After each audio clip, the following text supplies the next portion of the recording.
Selamat siang kepada Bapak Pengampu Jantir Spesimen Junta STMT PhD dan Pak Iswanto, dan kepada teman-teman sekalian. Di sini saya akan mempresentasikan hasil kelompok 7, yaitu Critical Junior Review kedua tentang iluminasi dan instalasi listrik. Di sini nama saya adalah Jordan Rifaldebari dengan NIK 521352011. Dan saya atas nama Joanka Ekonia Depari NIM 52135200012. Di sini kami program studi D3 Teknik Mesin jurusan Teknik Mesin Fakultas Teknik Universitas Negeri Medan.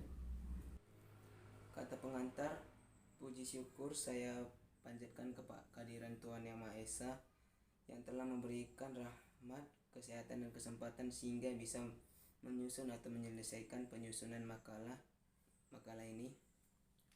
Penulisan mengucapkan terima kasih kepada Bapak dosen yang telah membimbing penulis dan pihak-pihak yang telah membantu dalam pembuatan makalah ini.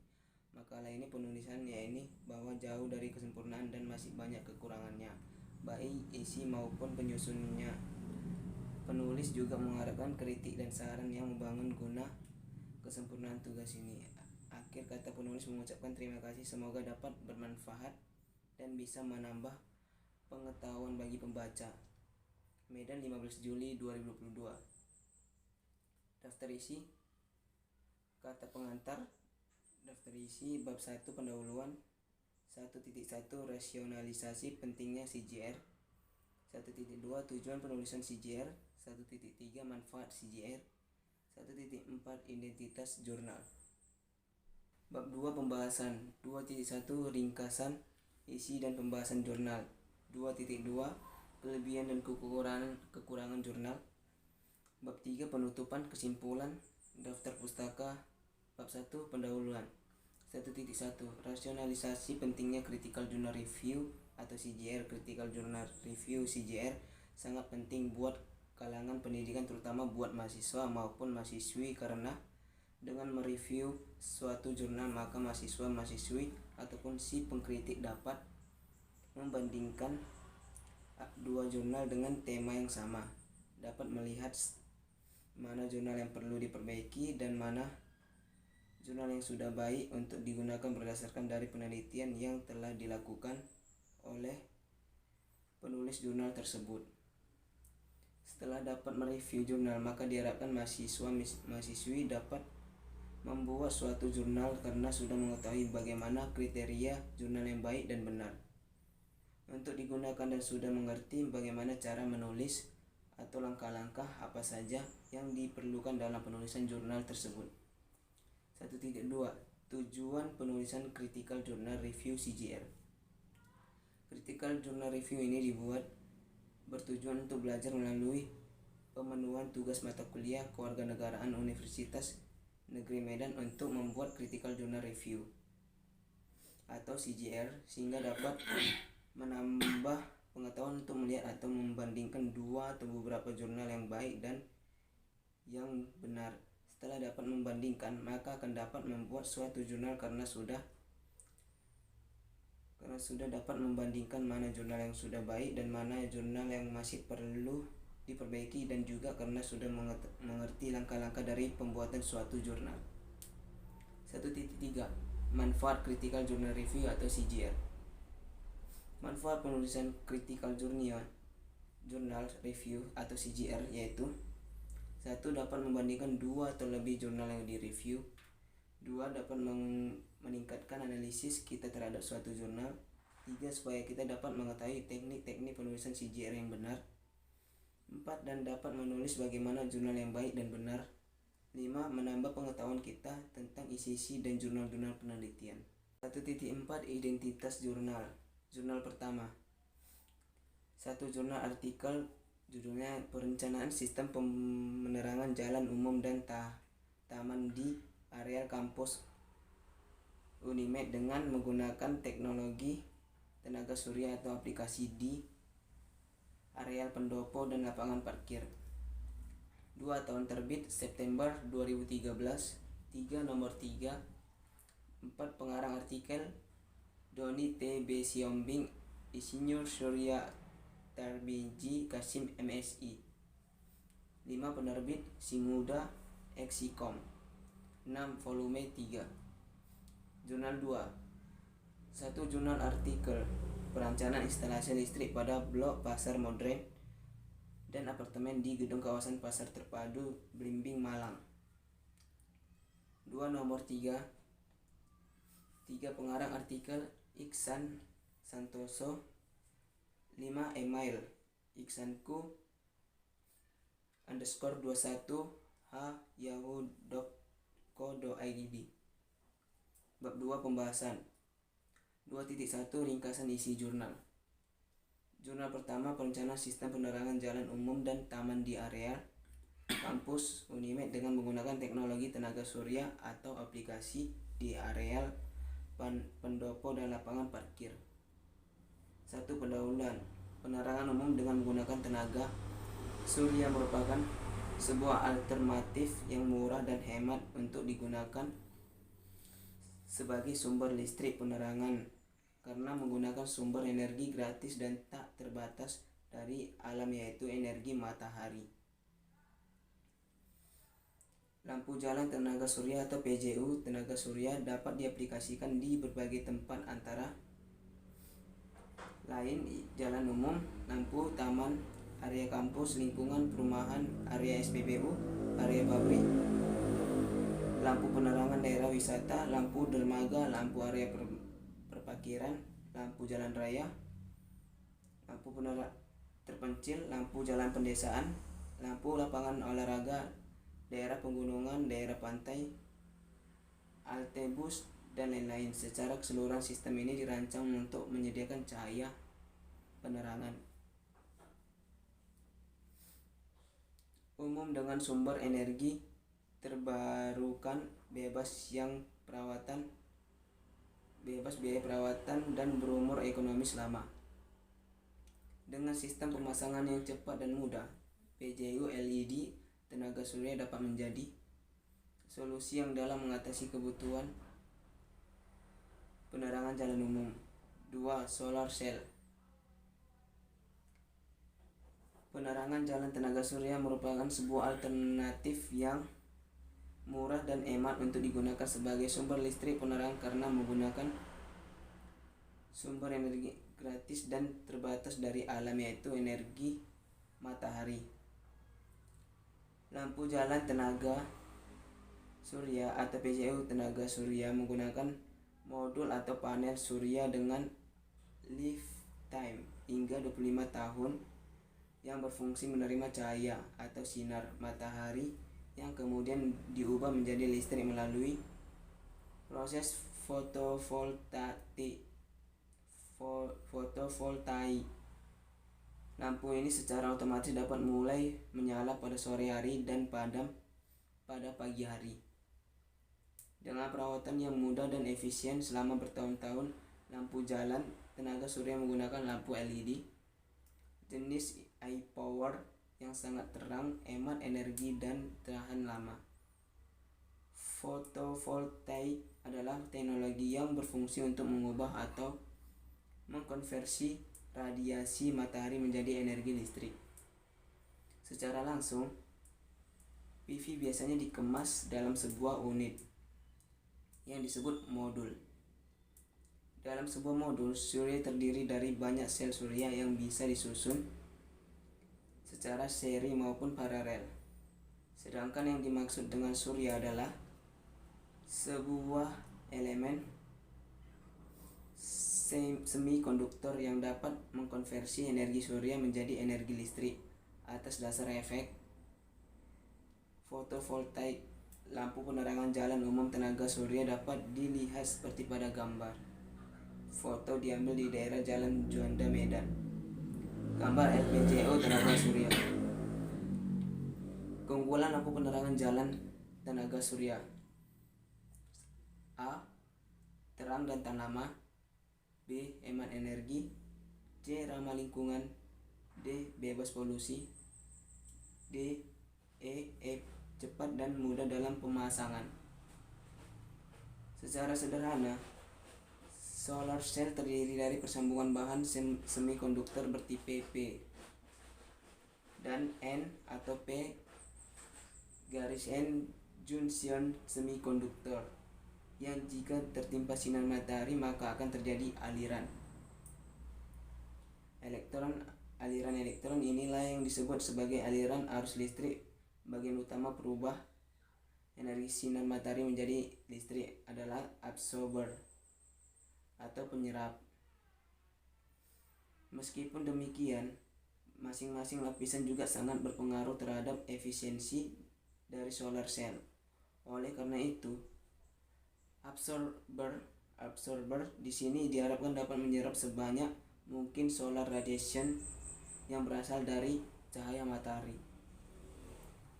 Teknik dan perencanaan sistem pada perencanaan dan pembuatan perangkat keras, baterai charge, dan lampu LED sebagai sumber lampu untuk kebutuhan bebas penerangan. Oke, di sini saya akan dilanjutkan oleh John Kaekonia dengan NIP 513520012. Dan umum atau PJU mengacu pada blok diagram yang ditunjukkan pada gambar di bawah ini. Gambar blok diagram sistem penerangan dengan solar coil. Instalasi solar coil panel terdiri dari silikon mengubah intensitas sinar matahari menjadi energi listrik. Saat intensitas cahaya terkurang, energi listrik yang dihasilkan juga akan berkurang. Dengan menambah solar coil panel berarti menambah konversi tenaga surya. Sel silikon di dalam solar coil berarti menambah konversi tenaga surya. Panel yang disinari matahari surya membuat foton bergerak menuju elektron dan menghasilkan arus dan tegangan listrik. Arus listrik yang dihasilkan adalah listrik dengan arus searah atau DC sebesar 3,5 A. Besar tegangan yang dihasilkan adalah 0,4 sampai 0,5 volt. Jadi sebuah panel surya 12 volt terdiri dari kurang lebih 35 sel surya. Untuk menghasilkan 17 volt, tenaga maksimum listrik yang dihasilkan oleh panel surya dapat langsung digunakan atau disimpan lebih dahulu ke dalam baterai kering. Tergantung dari kebutuhannya. Didapatkan perhitungan berapa jumlah solar coil, panel, dan baterai yang dibutuhkan. Daya yang dihasilkan oleh panel surya maksimum diukur dengan besar watt-peak atau WP dan konversinya terhadap watt-hour atau WH tergantung intensitas cahaya matahari yang mengenai permukaan panel. Selanjutnya, daya yang dikeluarkan oleh panel surya adalah daya panel dikalikan lama penyinaran. Misalnya, sebuah panel surya berkapasitas 50 WP disinari matahari dengan intensitas maksimum selama 8 jam, maka daya yang dihasilkan adalah 50 kali 8 WH atau 400 WH. Daya sebanyak ini dapat digunakan untuk menyalakan 4 buah bola lampu 25 watt selama 4 jam atau sebuah televisi hitam putih 40 watt selama 10 jam. Di Indonesia, daya atau WH yang dihasilkan per hari biasanya sekitar 3-5. Panel maksimum atau WP 3 kali untuk cuaca mendung dan 5 kali untuk cuaca panas terik. 5. Misalnya untuk sebuah panel surya berdaya maksimum 50 WP. Daya yang dihasilkan pada cuaca mendung per hari adalah 3 kali 50 WP atau 150 WP. Dan pada cuaca cerah adalah 5 kali 50 WP atau 250 WP. 5. Kesimpulan dari penguji dan analisis perangkat yang telah dibuat sistem diperoleh kesimpulan sebagai berikut. A. Semakin besar radiasi matahari yang mengenai sel surya, maka semakin besar pula arus yang dihasilkan oleh sel surya tersebut. Sel surya akan selalu berproduksi energi listrik bila disinari oleh matahari. Oleh karena itu, sel surya tidak akan pernah habis atau rusak dalam membangkitkan listrik. Biasanya kerusakan terjadi disebabkan karena sel surya tersebut pecah atau karena faktor lain. Sehingga bila sel surya dilindungi dengan baik, maka usianya akan mencapai puluhan tahun. B. Penerangan jalan umum dengan menggunakan tenaga surya atau solar car dapat mengurangi konsumsi dan tenaga listrik dari PLN. Setiap hari dalam 12 jam, daya yang dikeluarkan PLN untuk penerangan umum adalah sebesar 76,66 derajat. Sedangkan dengan menggunakan baterai ACCU 12 HP adalah sebesar 23,3 derajat. Jurnal 2. Perancangan instalasi listrik pada blok pasar modern dan apartemen di gedung kawasan pasar terpadu Blimbing, Malang. 1. Pendahuluan. Saat ini Kota Malang merupakan kota dengan perkembangan kepadatan penduduk cukup tinggi. Terbatasnya persediaan lahan di kota ini menjadi alasan utama untuk membangun dan menggunakan gedung-gedung bertingkat untuk menunjang aktivitas masyarakat. Apartemen, hotel, trade center, dan juga lahan parkir merupakan salah satu bangunan yang direncanakan akan dibangun untuk tujuan Kota Malang, Provinsi Jawa Timur. Bangunan ini terdiri dari beberapa blok, yaitu blok pasar modern dan apartemen, blok ruko dan pasar modern, blok kondotel dan blok pasar tradisional. Blok pasar modern dan apartemen tersebut sejumlah 217 unit pada lantai 1 sampai 4, meeting room dan 19 unit food pada lantai 5, dan apartemen sejumlah 234 unit yang terletak pada lantai 6 sampai 12.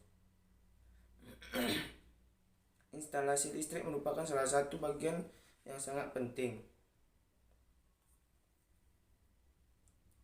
dalam pembangunan gedung bertingkat untuk melindungi keselamatan manusia dan hewan yang berada di daerah sekitar sehingga aman dari sengatan listrik.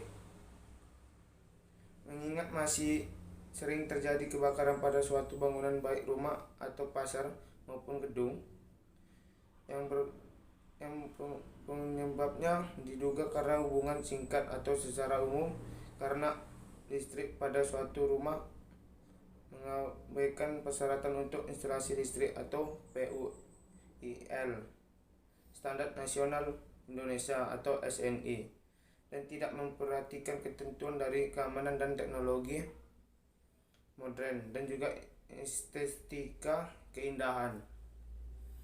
Pendistribusian energi listrik harus diperhitungkan sebaik mungkin agar energi listrik dapat dipenuhi dengan baik. Instalasi listrik yang akan ada seharusnya mempertimbangkan juga konsep penghematan energi dan biaya. Sehingga pada skripsi ini, penulis mengangkat judul perancangan instalasi listrik pada blok pasar modern dan apartemen di gedung kawasan pasar terpadu Blimbing, Malang. 2. Tinjauan pustaka. A. Instalasi listrik menurut Peraturan Menteri Pekerjaan Umum dan Tenaga Listrik Nomor 023 PRT garing 1978, pasal 1 butir 5 tentang instalasi listrik menyatakan bahwa instalasi listrik adalah saluran listrik termasuk alat-alat yang terpasang di dalam dan di luar bangunan untuk menyalurkan arus listrik setelah atau di belakang pesawat pembatas memiliki perusahaan. Secara umum instalasi listrik dibagi menjadi dua, yaitu 1. Instalasi penerangan listrik. 2. Instalasi daya listrik. B. Intensitas penerangan atau iluminasi disebut bidang adalah flux cahaya yang jatuh pada satu dari bidang itu. Intensitas penerangan atau E dinyatakan dengan satu lux. Intensitas penerangan harus ditentukan berdasarkan tempat di mana pekerja tidak lakukan bidang pekerja umum 80 cm di atas lantai. C. Sistem pencahayaan buatan sering dipergunakan secara umum, dapat dibedakan atas 3 macam. 1. Sistem pencahayaan merata. 2. Sistem pencahayaan terarah. 3. Sistem pencahayaan setempat bahan-bahan armatur harus dipilih demikian rupa sehingga sumber cahayanya terlindungi dan cahayanya terbagi secara tepat. 3. Metodologi penelitian. Metodologi yang digunakan dalam pembahasan skripsi ini dilakukan dengan langkah-langkah sebagai berikut. A. Studi literatur, kajian penulis atas referensi yang ada baik berupa buku maupun karya ilmiah. Yang berhubung dengan penulisan laporan ini, referensi yang digunakan diantaranya persyaratan umum, instalasi listrik atau PUIL 2000 dan Undang-Undang Ketenagalistrikan serta Standar Nasional Indonesia. B. Pengumpulan data-data yang dibutuhkan antara lain gambar rancangan bangunan, letak bangunan, luas dan tinggi bangunan, dan fungsi suatu ruang tersebut. Data ini merupakan data sekunder yang didapatkan dan usaha yang kerjasama bidang penelitian. Rencana pembangunan dan pengelolaan kawasan pasar terpadu terletak di daerah Blimbing, Kota Malang, Provinsi Jawa Timur. Kemudian berikutnya perhitung dan perencanaan, dan yang akhir penarikan kesimpulan dan saran. Kesimpulan dari analisis yang dilakukan pada pembahasan tersebut dapat disimpulkan bahwa total daya yang dibutuhkan untuk menyesuaikan blok pasar modern dan apartemen di gedung kawasan pasar tersebut sebesar 669.490 WA yang dibagi menjadi 5 MEE dan MEE konduktel sebesar 224.580 WA. MEE apartemen 156.117 VA dan MEE 1 sebesar 126.000 VA. MEE 2 sebesar 124.560 VA dan untuk motor sebesar 37.333 VA. Dengan drop tegangan di beban tersebut dapat di DMP yaitu sebesar 7,41 volt atau sebesar 3,37 derajat. Bab 3. Hasil pembahasan. A. Jurnal 1. Kesimpulan yang dapat diambil dari ulasan jurnal 1 adalah sebagai berikut. 1. Teknologi yang digunakan untuk perencanaan lampu jalan tersebut yaitu menggunakan teknologi solar car, di mana teknologi tersebut dapat tahan lama dalam pemakaian dan juga ini sangat mendukung sekali untuk kemajuan masa depan. B. Jurnal 2. Kesimpulan yang dapat diambil dari ulasan jurnal 2 adalah sebagai berikut. 1. Jurnal yang melakukan penelitian tentang perancangan instalasi listrik pada blok pasar modern dan salah satu apartemen di Kota Malang, yang dimana jumlah ini cukup detail, menjelaskan materi yang berkaitan dengan instalasi listrik mulai dari teknologi tentang instalasi penerangan, sistem pencahayaan, bahkan sampai ke perhitungannya. 2. Dalam bagian analisis yang perancangannya, jurnal ini begitu detail menjelaskan tentang konstruksi bangunan sehingga perhitungan daya sehingga dapat disimpulkan total daya yang dibutuhkan untuk menyuplai blok pasar modern maupun apartemen. Di gedung kawasan pasar tersebut sebesar 669.460 VA yang dibagi menjadi 5 MEE. MEE Kondotel sebesar 224.580 VA. MEE apartemen 156.117 VA. MEE 1 sebesar 126.000 VA. MEE 2 sebesar 124.560 VA. Dan untuk motor sebesar 37.033 VA. Bab 4 penutup 4.1. Kesimpulan dari hasil pembahasan dan penelitian kedua jurnal tersebut, maka saya dapat menyimpulkan 1. Penerangan jalan umum dengan menggunakan tenaga surya atau solar car dapat mengurangi konsumsi akan tenaga kerja listrik dari PLN.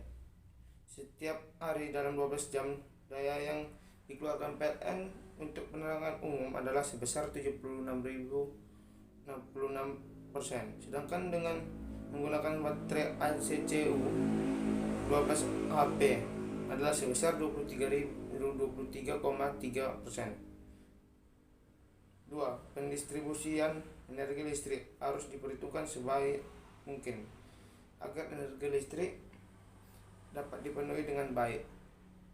Instalasi listrik yang akan ada di seharusnya mempertimbangkan juga konsep penghematan energi dan biayanya. 4.2 Saran. Penjelasan dari kedua jurnal tersebut bisa dimengerti dan juga jurnal tersebut sama-sama menjelaskan tentang konsep instalasi penerangan listrik, yang dimana ini bisa disumberkan referensi bagi mahasiswa yang ingin menyelesaikan tugas yang terkait dengan instalasi penerangan listrik. Demikian hasil dari kelompok kami. Jika ada kurang atau kata-kata yang salah, tolong dimaafkan. Terima kasih. Selamat siang.